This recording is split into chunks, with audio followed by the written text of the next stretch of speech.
Dust allergy, অনেকে বলেন আমার ডাস্ট অ্যালার্জি আছে, ডাস্ট অ্যালার্জি, ডাস্ট অ্যালার্জি।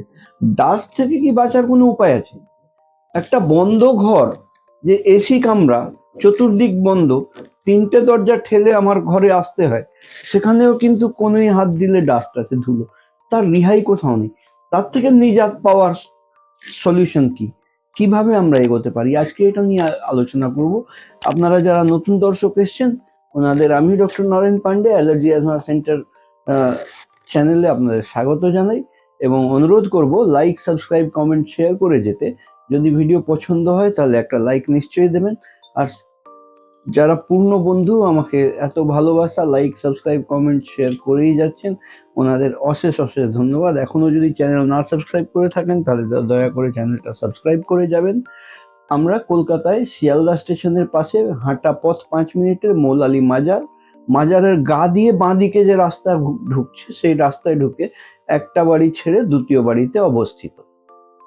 আমরা সকাল 11টা থেকে 8টা অবধি কাজ করি, সোমবার থেকে শনিবার, রোববার বন্ধ থাকে। আমাদের এখানে পরিষেবা নেওয়ার জন্য নিচে দেওয়া নাম্বার 7278034776 এ যোগাযোগ করে 500 টাকা অগ্রিম নন রিফান্ডেবল জমা দিয়ে অ্যাপয়েন্টমেন্ট নিয়ে এসে, কারণ স্লট ওয়াইজ আমাদের দেখা হয়, অ্যাপয়েন্টমেন্ট টাইম টু টাইম যাদের অ্যাপয়েন্টমেন্ট থাকে সেই হিসাবে, একদম স্লট ওয়াইজ হিসাবে আমরা কাজ করি, যাতে আপনারও অসুবিধা না থাকে, আমরাও কমফোর্টেবলি কাজ করি। যেটা বলছিলাম, ডাস্ট থেকে পার্মানেন্টলি বাঁচার উপায় কি আছে?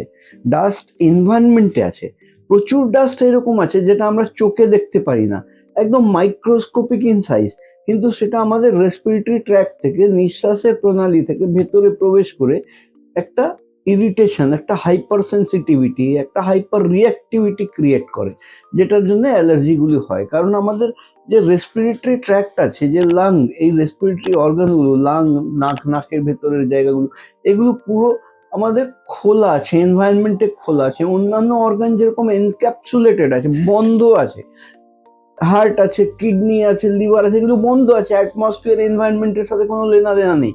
কিন্তু রেসপিরেটরি অর্গানগুলো একদম এনভায়রনমেন্টের সাথে খোলামেলা, এই নিঃশ্বাসগুলো ভিতরে যায় এবং সেই নিঃশ্বাসের সাথে বিভিন্ন অ্যালার্জেন প্রবেশ করে।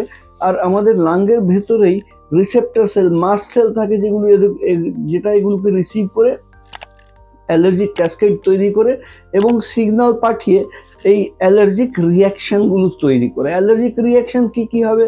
হাঁচি, সর্দি, হাঁপানি, দমের কষ্ট, কাশি, বুক জ্বালা, বুকে চাপ ধরা, ঘন ঘন ঠান্ডা লাগা, এই সমস্ত, গায়ে দাগড়া দাগড়া হওয়া, চুলকানি হওয়া, একটা বা একাধিক লক্ষণগুলো থাকতে পারে।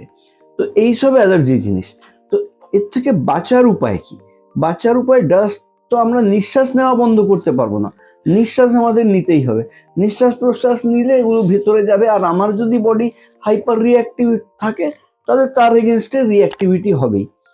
বাঁচার উপায় আমাদের চিহ্নিত করতে হবে। ডাস্ট বললে শুধু হয় না, ডাস্ট ডাস্ট মানে ধুলো, ধুলো শুধু ধুলো বললে হয় না, ধুলোর অনেকগুলো প্রজাতি আছে। হাউস ডাস্ট মাইট আছে, মাইটের মধ্যে ডিফেরাইন আছে, ডিপেন্টোসাস আছে, ব্লোমিয়া আছে, কটন ডাস্ট আছে, সিল্ক ডাস্ট আছে, র ডাস্ট আছে, হাউস ডাস্ট আছে, পেপার ডাস্ট আছে, ভিন্ন রকমের ডাস্ট আছে। এবার কোন ডাস্টে কত অ্যালার্জি আপনার হচ্ছে এটা খুঁজে বার করার দরকার। তার জন্য প্রয়োজন অ্যালার্জি টেস্ট। অ্যালার্জি পরীক্ষা করলে আমরা চিহ্নিত করতে পারবো কোন কোন জিনিস থেকে কত পরিমাণে অ্যালার্জি আছে। আর একটা অ্যালার্জি পরীক্ষা করলে আপনি ভাবছেন ডাস্ট, আপনি ডাস্টে এনকাউন্টার হলেন, কিন্তু তার সাথে আরো অন্যান্য অ্যালার্জেনগুলো যে গিয়ে ক্ষতি করছে না, সেটা আমরা জানতে কি করে পারবো? সেটার জন্য ওয়ার্ল্ড হেলথ অর্গানাইজেশন বা ওয়ার্ল্ড অ্যালার্জি অর্গানাইজেশনের অনুমোদিত যেটা gold standard of allergy testing হয়, মডিফাইড স্কিন প্রিক টেস্ট। সেই মডিফাইড স্কিন প্রিক টেস্ট আমাদের এখানে ওই হাতের চামড়ার উপরে অ্যালার্জেন রেখে ওটাকে ইন্টারঅ্যাক্ট করিয়ে স্কিনের মধ্যে আমাদের আইডেন্টিফাই করতে হয় কোন কোন জিনিস থেকে কত পরিমাণে অ্যালার্জি হচ্ছে। এটা যখনই আমরা আইডেন্টিফাই করে নেবো, তার বিরুদ্ধে স্পেসিফিক ভ্যাকসিন তৈরি করবো। আমাদের এখানে যে অ্যালার্জি পরীক্ষা হয়, মডিফাইড স্কিন প্রিক টেস্ট, 144 ধরনের অ্যালার্জেনের উপরে পরীক্ষা হয়। আর তার চার্জেস আছে 2500 টাকা। আমাদের এখানে পরামর্শ শুল্ক বা কনসালটেশন ফি 1000 টাকা আছে। আর যে ভ্যাকসিনের কথা বলছি সেটা 1 বছরের কোর্সের 8000 টাকা আছে। অন্যান্য অ্যাডিশনাল কিছু টেস্ট যেগুলো বেসিক রুটিন টেস্ট লাগে সেটার অ্যাডিশনাল চার্জেস লাগে। আর এই ভ্যাকসিনটা ইঞ্জেকশন নয়, এটা ওরাল ড্রপ, মুখে জিভের তলায় ড্রপ খেয়ে 2-3 মাস নিলে পরেই ভ্যাকসিনের এফিকেসিটা আসতে আরম্ভ হয়। এইরকম পরিষেবা যদি নেওয়ার প্রয়োজন থাকে তাহলে নিচে দেওয়া নাম্বার 7278034776 যোগাযোগ করে আগাম 500 টাকা নন রিফান্ডেবল অ্যাপয়েন্টমেন্ট ফি পাঠিয়ে আপনারা বুকিং করে এসে পরিষেবা নিতে পারেন। আমরা কলকাতায় শিয়ালদা স্টেশনের পাশে হাঁটা পথ 5 মিনিটে মৌলালী মাজার এবং ইন্টালি সিনেমা হলের মাঝখানের বাড়িতে অবস্থিত। আজকের মতন এখানেই শেষ করলাম। আপনারা ভালো থাকেন, সুস্থ থাকেন। যদি সাবস্ক্রাইব না করে থাকেন তাহলে একটা সাবস্ক্রাইব অল বাটন প্রেস করবেন।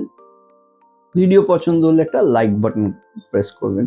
আমি doctor Naren Pandey, allergy asthma centre, কলকাতার পক্ষ থেকে।